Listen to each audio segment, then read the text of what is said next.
Well, hello everybody. Welcome to P.B.M. Money. Today I want to do something that nobody else seems to want to do on the internet. I want to talk about recovery. And by recovery I mean from the economy. And I was thinking about that the other day and I thought, I wonder why nobody's talking about recovery.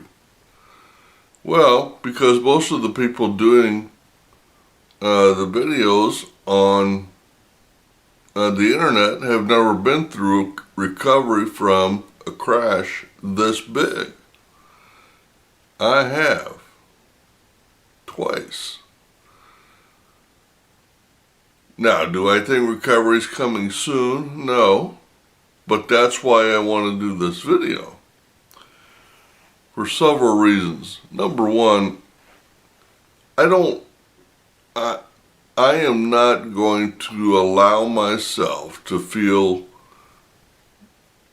one way or the other about the economy. The economy is a problem. A problem is to be solved, not to be felt and monetized. Now, right now, everybody's running scared. They're trying to figure out what to do with their money, how to protect their losses so they don't lose it all. They're all looking for answers. I have if you've been watching me for a while, you should have been prepared for when the crash got here, 1st of November, because I told you. And if you took the proper precautions, you should be in the proper mode right now to let's start making preparations for recovery. Now that doesn't mean go out and start buying stuff, not yet. But I want to prepare for it. Now the first thing we got to figure out is how will we know when we're there? Because is the heavens going to open up and the voices of angels sing out? And is that how we're going to know? No. In fact, I'll tell you how we're going to know. We won't know. Because the stocks will be in the toilet when they finally reach the bottom. And I think we're a far way away no matter what everybody says. But they will be in the bottom. Everybody will be depressed because at that point, we will have had at least a year of negativity around the crash. So everybody will be negative. Bonds will start selling off. Real estate values will be down. Home interest rates and car rates will be up. The economy will be slowed down. And not even the economists will know where we're at. Anyway, it's been my experience. Economists never know where we are. They never have the right answer. They never have the right solution. Don't get me started. So then you say, okay, well, let's say I want to do that. Well, how long do I have? Well, if you're listening to the guys on the internet, they're talking about next month. Wrong. In my opinion. One of the last videos I did, I nailed it down to the month. Remember when I said, I think this month we'll drop down to this month, we'll have a volatile month, but it'll be about equal, and then the following month it'll drop drastically again. That happened. Now we're in that month, May. What do we do in May? And I say we start preparing for recovery. The market's not done. You can't take trillions of dollars out of an economy and expect it to recover in just a couple of months. And I've been saying that for years. But yet all the millennials want that to happen. Well, that's not going to happen. When the new normal gets here, that's when it'll happen. So the way that you want to prepare is not going to be the same for everybody. You need to decide a couple of things. Number one, where do you want to concentrate? Because when recovery happens, there will be benefits all the way around. There will be benefits in the stock market, in the stock and group funds, in the mutual funds. There will be plenty of opportunity for you to invest your money. The question is, where do you feel comfortable at? Now, for the people that are stupid rich, this is a great time to start pouring money into the stock market and stock funds. It is down 40%. Now, I don't know what the market is. I don't watch the market. I watch my stocks. 40% is what I've lost since November 1st.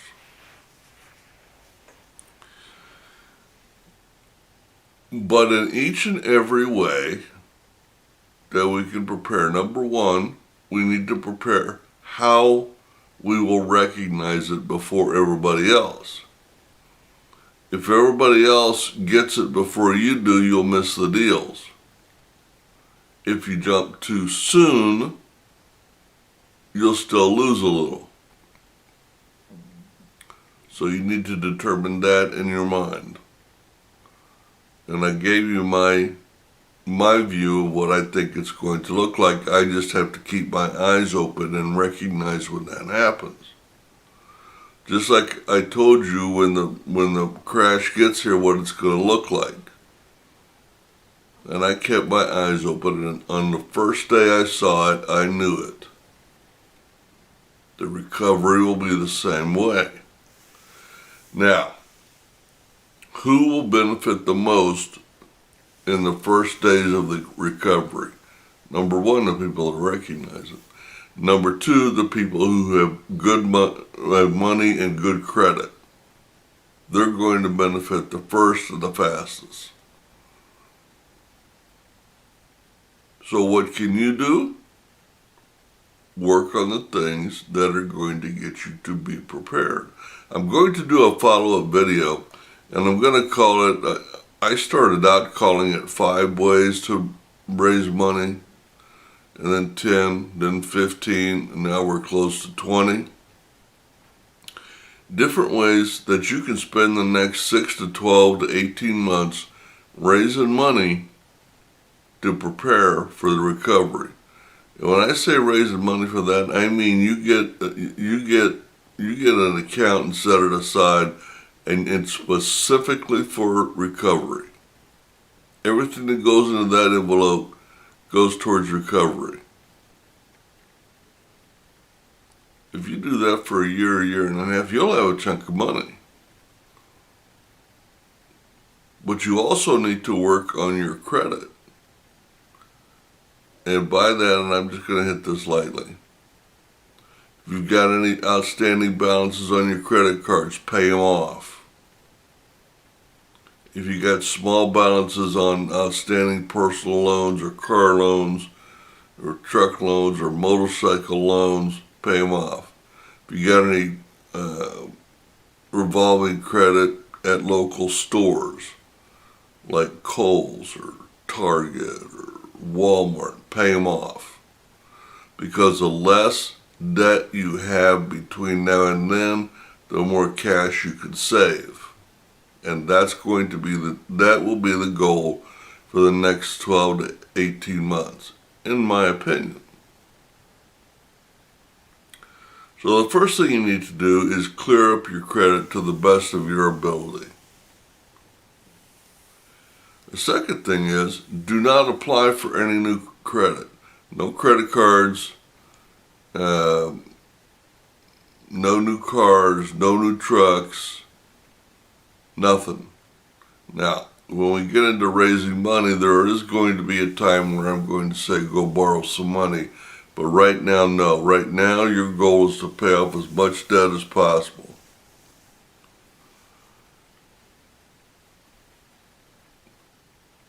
And here's one that I just said don't go do. Go open yourself a line of credit at the bank. Now, you need to be careful with that, because a lot of times banks will charge you for a line of credit. Do not pay. And if all you can get is protection on your checking account, get as much there as you can. Because it's the same thing. If you want to buy $1,500 in stock and you've got no cash, just take $1,500 out of your checking account and pay it back over time. But get a line of credit. If you own your own home, go open an open line of credit.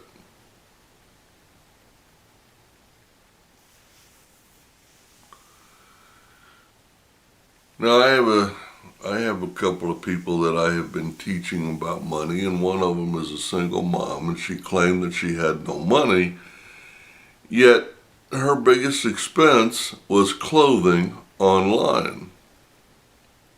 She has boxes and boxes and boxes and boxes of women's clothing. And I told her, I said, take 5 pieces a week, put them on Facebook Marketplace and sell them. Even if you only get $5 or $10 a dress, you got hundreds of dresses. She didn't listen. My point is, sell all you can.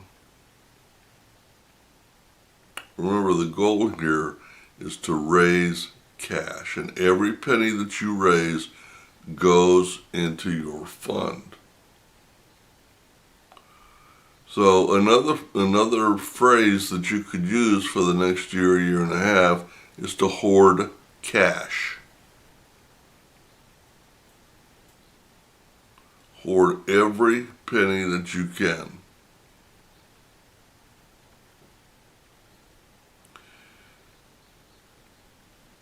Now, the last one is one that I'm not thrilled to make, but I think we need to think about it, and that is to research your investments. Now, I have said all along that you don't lose money till you sell your investments. And I'm not saying just sell them at the bottom. What I'm saying is research your investments. When the market starts to go up, that can be a secondary place. Like if you've got a stock that's been going down for the last 6 months, and there's a window there where it goes back up and jumps up, sell it. Take the cash, put it on the side. Now, the last thing I want you to think about doing for the next year or year and a half is, I started this video by saying, where do you want to invest your money? Now, if you've watched me, you know that real estate is where I'm going. I've made no bones about that. I think there could be a fortune made in the market, and I think there is being a fortune made in the market right now. And that fortune is being made by the people that are stupid wealthy. Because if they lose $1 million or $2 million, it doesn't mean anything. But in a market that's down 40%, if they keep dumping cash in at the bottom of the market, when it gets to the top, they're going to be stupid wealthy. And if I had the money to do, and I was 20 or 30 years younger, I would be doing that right now. But between now and that time, I would start studying things like the S&P 500. Right now it's down. I think I would still buy right now. I think now's a good time. I would start researching stocks. If you're interested in the stock market, then start researching some stocks, because with computers, you can see what the stocks were doing before the crash and after the crash. so you'll know what the stock is capable of. And if it's real estate, do your due diligence in real estate. Know all the ins and outs. Go introduce yourself to a realtor. Make yourself familiar with the market. Get down payments ready. Get your preparation letter ready. Get everything ready to go, so that when the realtor calls you and says, "Hey, we've got some movement.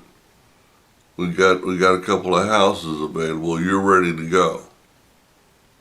You'll have a leg up on everybody else who's going to rush to get to the market.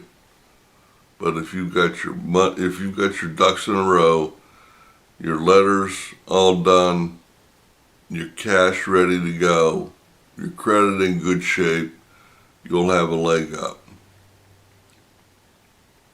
So I'm tired of thinking about negative things. I'm tired of people. Every time I go on the internet, I have found myself, normally I watch certain shows, I found myself stop watching them because they're all so negative.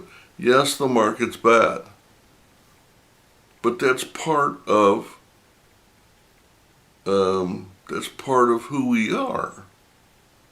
Nothing goes up forever. And if you know anything at all about investments, you know that not everything is down. They're painting it all doom and gloom. Right now, the rental real estate market is on fire. The bond market is where to go. The only thing that's down is the equities and the funds and all of that. And I gotta be honest with you, I went from zero to a little over $1,000 a month that I just this month started putting in to my mutual fund, and I'm losing money. But you know what?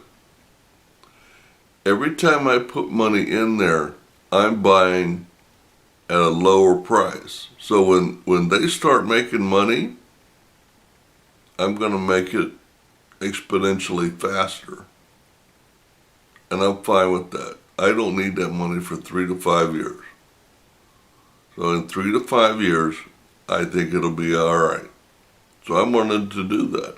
I'm not wanting to put it into individual stocks, because all I got to do is be wrong once or twice and I'm sunk. The mutual fund, because of all the stocks they buy and sell, they could be wrong 20% of the time and I'm still good. That's why I recommend that. But go use this time wisely. And let me run over those again. Work on your credit. Eliminate all the debt that you can. Raise all the cash that you can and set it aside in a special account. And when you think the time is ready, then jump in to whatever market you want to jump into and then start buying. Between now and then, research whatever market you want to be in so you'll know where you want to jump, what you're looking for, and the kind of returns you can make. And that's how we can prepare for recovery. I wanted to come on and do this video now because most recoveries don't take that long, but this is not a normal recovery, as I have explained all along. And all the millennials are going to be shocked when it's a year or a year and a half before the market starts to go back up and everything stabilizes. I still believe that to be true. All the signs I see of that point to that. Everybody keeps trying to equalize it out and paint it, and then when it goes back down, they're all devastated. Don't be fooled. Don't let people manipulate you. Reduce your debt. Work on your credit. Raise as much cash as you can. Research, research, research. Now, the next video I'm going to do is going to be the different ways and the different things that you can do to raise cash to help you get your account full so that when the recovery does come, you can have as much cash as possible. Well, you guys have yourself a great day, a great week, and happy saving and investing.